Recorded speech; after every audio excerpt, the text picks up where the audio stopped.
प्रश्न है कि 2009 में मेरठ पार्लियामेंट्री कॉन्स्टिट्यूएंसी से कौन जीता था? उत्तर है बीजेपी के राजेंद्र अग्रवाल। 2014 में मेरठ पार्लियामेंट्री कॉन्स्टिट्यूएंसी से कौन जीता था? उत्तर है बीजेपी के राजेंद्र अग्रवाल।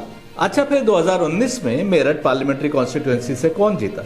जी, इस बार भी बीजेपी के राजेंद्र अग्रवाल। लगातार 3 बार जीत की हैट्रिक बनाने के बाद 2024 में बीजेपी को अवश्य ही राजेंद्र अग्रवाल को टिकट देना चाहिए था, परंतु ऐसा नहीं हुआ। टिकट देना चाहिए था विशेषकर तब जब राजेंद्र अग्रवाल अपने ट्विटर हैंडल पर अपने को मोदी का परिवार कहते नहीं थकते। जो 15 वर्ष एमपी रहा हो तब तो खूब काम करने का मौका मिलना चाहिए था, परंतु एंटी इनकम्बेंसी भी तो थी, जिसके चलते वोट के छिटक जाने का डर था। बीजेपी ने उनका टिकट काट दिया। 3 बार के एमपी राजेंद्र अग्रवाल अब क्या करें? अब भी मेरठ के लिए किए गए कामों का ढिंडोरा पीटने से नहीं बच रहे। सारी तैयारी के बाद चौथी बार टिकट नहीं मिला तो दिल की व्यथा किसको सुनाए? जब फिर से टिकट मिलने की उम्मीद थी तो कभी देहरादून मेरठ दिल्ली वंदे भारत एक्सप्रेस में यात्रा कर वीडियो बनाते दिखाई देते थे और कभी अपनी कार में दिल्ली मेरठ एक्सप्रेसवे पर यात्रा करते दिखाई देते थे, जिसके बन जाने के बाद मेरठ की दिल्ली से दूरी मात्र 1 घंटे में तय होती है। लेकिन अब तो राजेंद्र अग्रवाल नाराज है। नाराज होना भी बनता है। 3 बार जिताया, उसका एहसान मानना था कि किनारे लगाकर किसी नए व्यक्ति को टिकट दे दिया। अपने फेसबुक हैंडल पर राजेंद्र अग्रवाल ने अपनी नाराजगी भी जाहिर की है।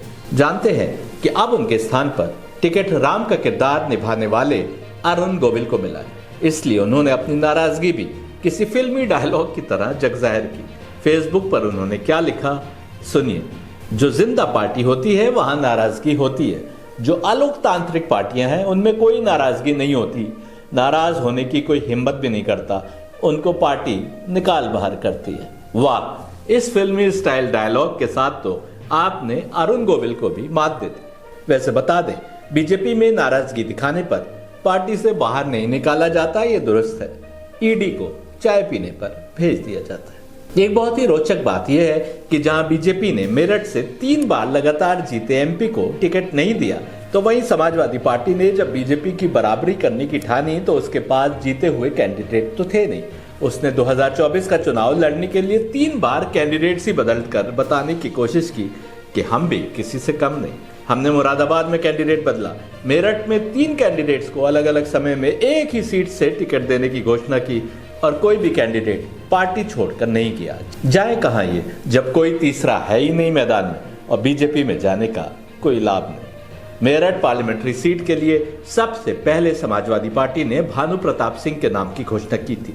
उनके स्थान पर समाजवादी पार्टी ने सरधाना से एमएलए अतुल प्रधान के नाम की घोषणा की, जिन्होंने बड़े बैंडबाजे के बीच अपना नॉमिनेशन फाइल किया।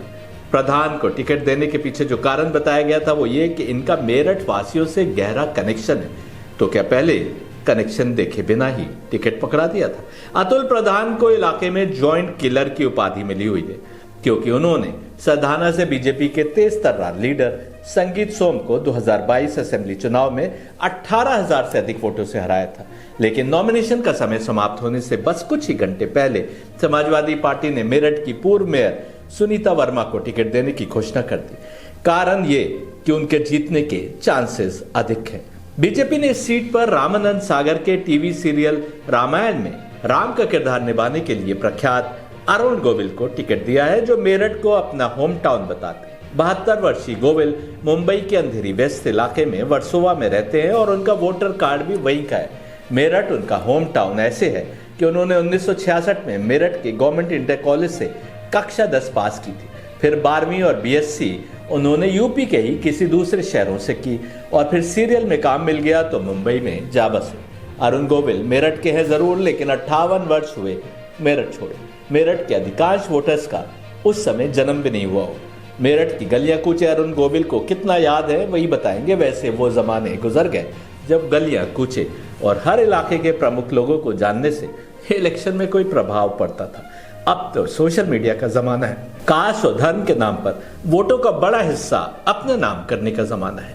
आज चेहरा पहचानवाया भी जाता है तो सोशल मीडिया, होर्डिंग्स और टीवी के माध्यम से। पूर्व मेयर सुनीता वर्मा भले ही मेरठ वासियों से जमीन पर जुड़ी रही हो, अरुण गोविल को राम का किरदार निभाने के कारण जो शोहरत प्राप्त है वो अयोध्या मंदिर बनने के बाद राममयी हुई जनता को कितना लुभाएगी, ये समय बताएगा।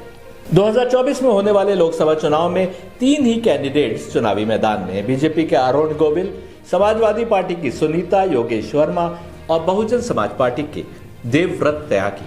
बीजेपी और सपा के बीच आमने सामने की टक्कर में बीएसपी के देवव्रत त्यागी कितना वोट किसका काट पाएंगे, ये देखना बाकी है।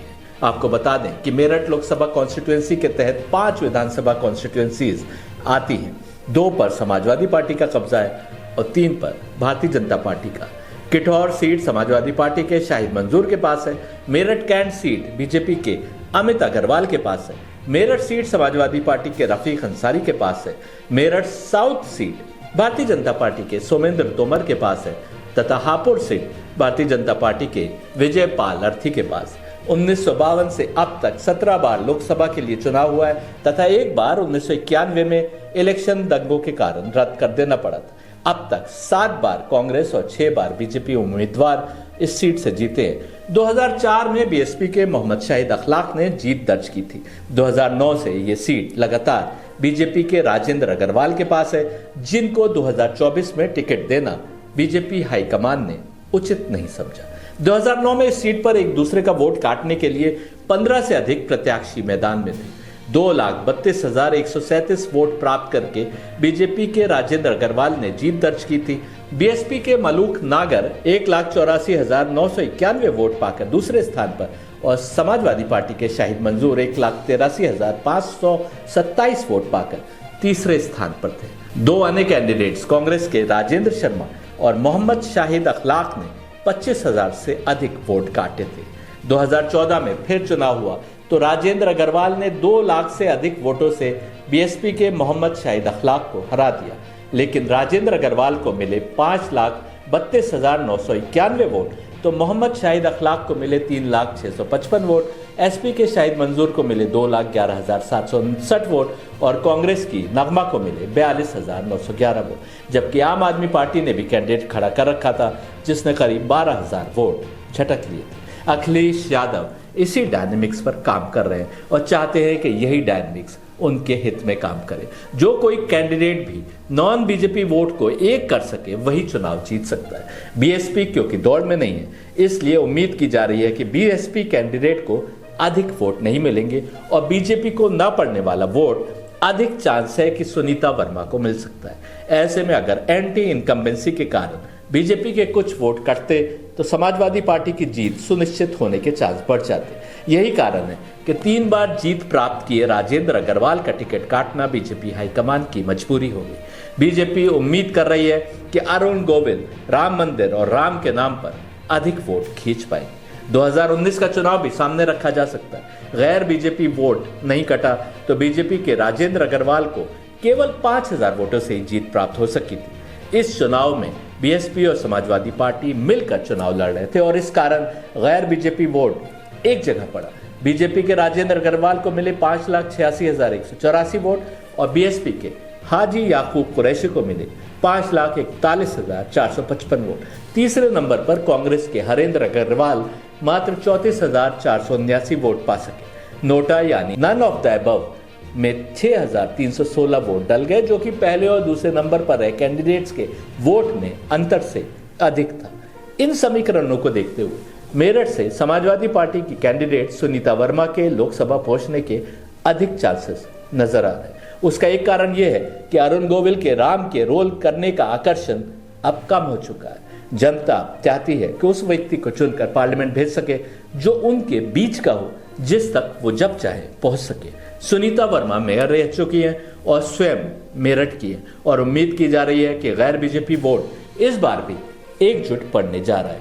जीते कोई भी, ये तो तय है कि बहुत ही कांटे की टक्कर मेरठ में देखने को मिलने जा रही है और जीतने वाले कैंडिडेट का मार्जिन 10 से 12,000 वोट से अधिक नहीं होने जा रहा। रियल न्यूज इंटरनेशनल पर मेरा खास प्रोग्राम घूमता है ना देखते रहिए।